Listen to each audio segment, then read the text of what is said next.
हमारी दाम तुम्हारा, फसल हमारी दाम तुम्हारा, नहीं चलेगा नहीं चलेगा, नहीं चलेगा नहीं चलेगा। મારા મનમાં એક વિચાર આવ્યો કે ગામમાંથી નીકળીને શહેરોમાં આમની જેમ એવા લોકો રહ્યા છે અને આર્થિક સમૃદ્ધ થયા છે। जो कभी गांव में थे शहरों में गए हैं, आर्थिक समृद्ध हुए हैं।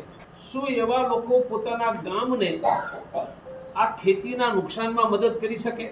जो गांवों से निकलकर शहरों में गए हैं, आर्थिक समृद्ध है, वह फसल के नुकसान में किसानों को मदद करें।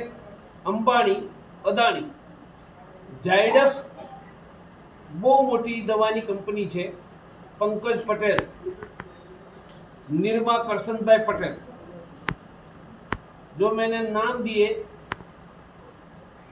बिरला, अंबानी, अदानी, निर्मा, जायडस, ये भारत की जो बड़ी बड़ी कंपनियां हैं वह भी कभी गांव में रहते थे।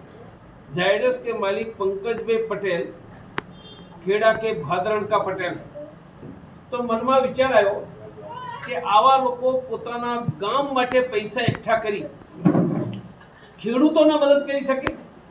मारा गामनो एक लोहारनो छोकरो मुंबई में आज એને બહુ સમૃદ્ધ થયો છે।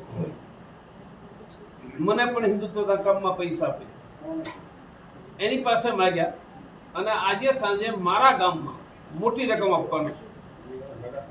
ગામના બધા જ ખેડૂતોને આપવાનો છું અને ચોમાસામાં બિયારણ પણ આપવાની વ્યવસ્થા કરવાનો છું। પછી तो उनका प्रारंभ मैंने मेरे गांव से किया और मेरे गांव के जो शहर में रहकर समृद्ध है, मुंबई, सूरत, अहमदाबाद, उनसे पैसे मांगकर बड़ी राशि एकत्रित करके गांव में जिस किसान का नुकसान हुआ उनको आज शाम को 7 बजे देने वाला। यदि भारत के गांव से निकले हुए शहर के व्यक्ति पैसे एकत्रित करके अपने गांव के किसानों को दे देते हैं तो सरकार दे पाती है उनसे ज्यादा पैसे देने की ताकत है समाज के पास।